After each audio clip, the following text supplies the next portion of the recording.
Good morning. সবাইকে নতুন একটা দিনের নতুন একটা সকালের অনেক অনেক শুভেচ্ছা। আর আমার পরিবারে তোমাদের সবাইকে জানাই স্বাগত।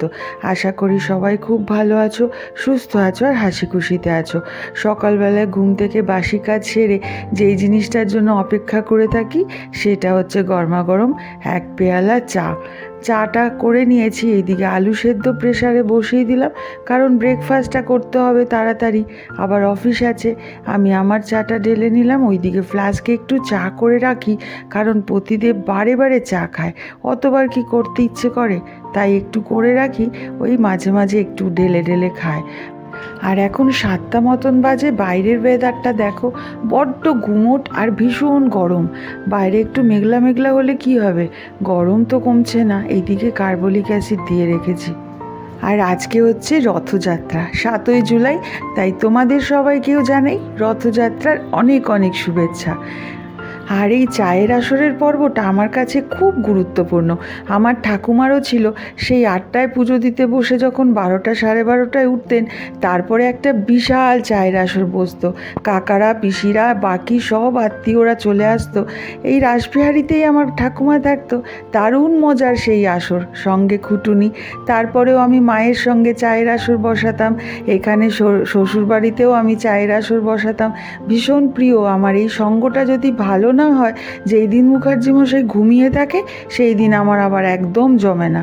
যাই হোক, চায়ের আসরটা একটুখানি খেতে না খেতেই হঠাৎ বাইরে থেকে আমাদের যে পেপার দেয়, সে জোর করে বলে উঠছে যে তোমাদের জানলা দিয়ে বৌদি সাপ উঠছে। আর আমি তাড়াতাড়ি দৌড়ে গিয়ে দেখি জানলা দিয়ে সাপটা প্রায় উঠে গেছে খাড়া হয়ে, আর একটা শালিক পাখি কিছুতেই তাকে উঠতে দিচ্ছে না, ঠোক্কর মেরে মেরে মুখে তাকে বার করে দিল। ওই বলে না, ভগবান হয়তো সাথে দেখা যায় না, কিন্তু কোনো না কোনো রূপে ঠিক আমাদেরকে বাঁচায়। আর যাদেরকে আমি ভালোবাসি না, তারা বারবার কেন আমার বাড়িতে ঢুকতে চায়, আমি এটা কিসের ইঙ্গিত বুঝতে পারি না। আমাকে কি এতই পছন্দ? একবার যেন ঘরে ঢুকে ফ্রিজের পেছনে শুয়েছিল বিশাল বড় একটা দাঁড়া সাপ। যাই হোক, সেই জন্য তারপরে চারপাশে সবসময় কার্বলিক অ্যাসিডের একটা কৌটো দিয়ে রাখি।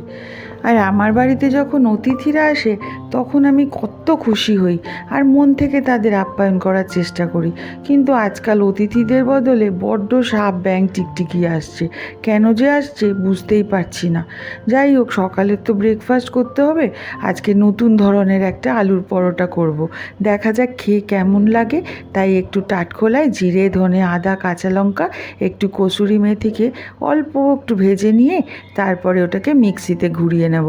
এইদিকে সাদা তেল গরম করে তাতে কিছুটা কাঁচা বাদাম আমি লাল লাল করে ভেজে তুলে রাখবো।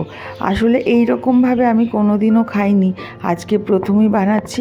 আমি সাধারণত আলুর পুর ভরে যেরকমভাবে আলুর পরোটা বানাই সেরকমভাবেই করি, কখনো নিরামিষ, কখনো আমিষ। দেখি নানা রকম নতুন নতুন খাবার বানাতে না আমার ভীষণ ভালো লাগে। যখন যেটা নতুন লাগে আর যেটা সহজসাধ্য হয় সেটা আমি বানানোর চেষ্টা করি। ওই যে মশলাটা বানিয়েছিলাম সেটা কিন্তু একদম মিহি করে আমি পিষিনি, একটু হালকা করে পিষেছি, যাতে দানা দানা অল্প একটু থাকে। আর সেদ্ধ আলু কিছুটা সেদ্ধ করে রেখেছিলাম, সেই আলুগুলোকে দিয়ে দিলাম। আর ওই বাদামটাকে যে আমি ভেজে রেখেছিলাম সেইটাতেও মিক্সিতে একটুখানি ঘুরিয়ে নিলাম আধা ভাঙা করে। এবার সব মশলাগুলো দিয়ে নুন দিয়ে আটাটাকে মেখে নেব। এত সুন্দর গন্ধটা বেরোচ্ছে না, খেয়ে কেমন লাগবে সেটা তোমাদের বলি। খুব বেশি জল তো লাগবে না, কারণ আলুটাতে তো ময়েশ্চার থাকে। খুব বেশি জল দিয়ে আমি মাখিনি, একদম সুন্দর করে মেখে একটু রেস্টিংয়ে রেখে দিই, তারপরে পরোটাগুলোকে ভাজি।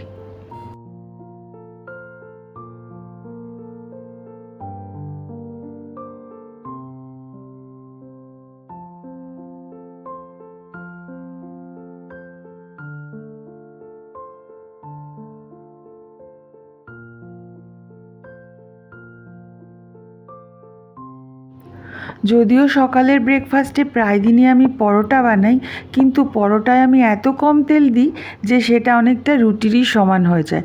কাজেই আমার ওই তেল নিয়ে সমস্যাটা হয় না, আর বাড়ির সবাই মোটামুটি ভীষণ ভালোই খেয়ে নেয়। আজকে যেই নতুন ধরনের পরোটাটা বানালাম সেইটা কিন্তু যদিও আলুর পুর ভরা পরোটার মতন না হলেও বেশ ভালো লাগলো খেতে, একটু অন্য ধরনের গন্ধ আর অন্য রকমের খেতে লাগলো। চায়ের সাথে সস দিয়ে সকালের পরোটাটা দারুণ এনজয় করলাম।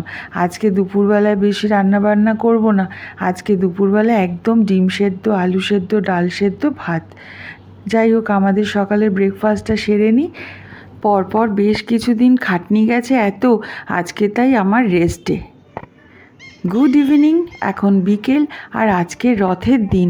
একটুখানি বেরিয়ে পড়েছি যে বাইরে কীরকম অবস্থা সেটা দেখার জন্য। বেরিয়েই আমাদের সামনের এইখানে একটা মন্দির আছে, হনুমান মন্দির, সেইখানে দেখি কি বড় করে পুজো হচ্ছে, আর কত প্রসাদের আয়োজন করা হয়েছে। হয়তো খিচুড়িই হবে, ফয়েল প্যাকের মধ্যে সমস্ত প্যাকিং করা হচ্ছে। একটু দাঁড়িয়ে ঠাকুরকে প্রণাম করে নিলাম। আমার তো কালসুর চলছে, তাই কোনো মন্দিরে আমি এখন কোনো দান করি না, আর আমি মোটামুটি পুজোও দিই না কোনো মন্দিরে গিয়ে। বাড়ির নিত্য পুজো তো দিই, কিন্তু চলো দেখে আসি আমাদের বাজারে রথের দিন কি অবস্থা। তিতুন আজকেও বলছিল যে ছোটোবেলায় রথ বার করতো, তখন কি সুন্দর করে রথ সাজাতাম আর সবাই মিলে রথ নিয়ে বের করতাম, দারুণ মজা লাগতো। ওর এখনও বেশ মনে হয় রথ বের করবে। আমি যদিও মনে করি যে রথ করাই যায়, সেটা ছোট বড়োর কোনো ব্যাপার না। দেখা যাক, সামনের বছর যদি পারি একটা রথ সাজিয়ে রথ বের করব। ভারী মজা লাগে। এই আমাদের একটা পরিত্যক্ত লেক পড়ে রয়েছে কবের থেকে, এর কোনো কাজও হয় না, কিছুই হয় না, এরকমই রয়েছে। কি সুন্দরভাবে তৈরি হচ্ছিল, কেন যে পড়ে রয়েছে কে জানে। আর আমাদের ছোটোবেলায় রথের মেলার যেই একটা আনন্দ ছিল, আমরা ছোটোবেলায় রথের মেলা মানেই সেই পুতুলের কিনবো, রান্নাবাটি কিনবো, পাঁপড় ভাজা, জিলিপি খাবো, একটা দারুণ আনন্দ হতো। সেই আনন্দটা এখন আর ফিরে পাই না। এই রথ দেখে উনি দাঁড়িয়েছিলেন, আমি তো নেহাত কাল অসুর চলছে তাই কিছু দিতেও পারলাম না। এই ঠাকুরমশাইকে বলে দিলাম।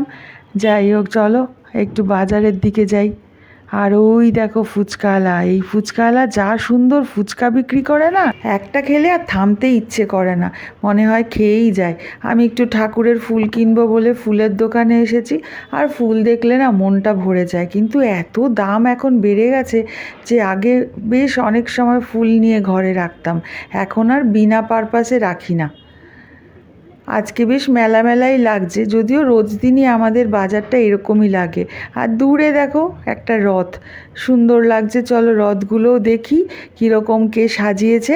আর আমার টুকটাক বাজার করার আছে, সেই সঙ্গে আছে কার্বলিক অ্যাসিড কিনবো। ওই যে সকালবেলায় যে এসেছিলেন, তার জন্য কার্বলিক অ্যাসিড কিনতে হবে। চলো বাজারটা তোমরাও ঘুরে দেখো, এখন আর কথা নয়। জিলিপি তো কিনতেই হবে, কিন্তু পাঁপড় ভাজা কিনতে গিয়ে আর কিনলাম না, পাঁপড় ভাজাটা পছন্দ হয়নি।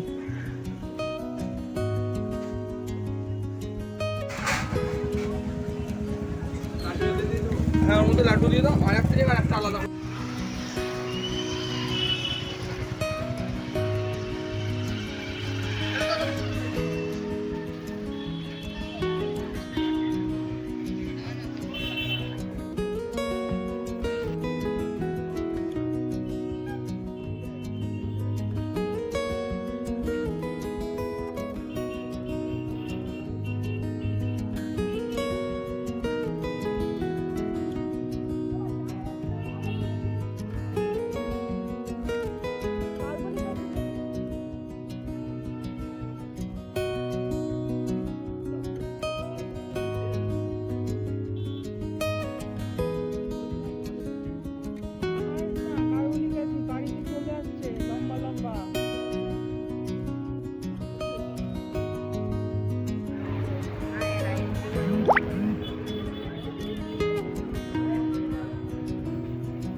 হয়ে গেছে আমার কেনাকাটা, যা যা দরকার ছিল। আর কি সুন্দর লাগছে এই রথটা দেখতে, দেখো। এইরকমই আমার ভীষণ ইচ্ছা, বেশ পরিবারের সবাই মিলে এইরকম রথ সাজিয়ে বের করব। দারুণ লাগে। দেখা যাক মনের ইচ্ছা কীরকম পূরণ হয়। চলো এবার বাড়ির পথে পা বাড়াই। কেমন লাগলো ভিডিওটা অবশ্যই জানিও। আর নিজেদের অনেক খেয়াল রেখো, সুস্থ থেকো। আবার তোমাদের সাথে দেখা হবে পরের একটা ভিডিওতে। ততক্ষণের জন্য বাই অ্যান্ড গুড নাইট।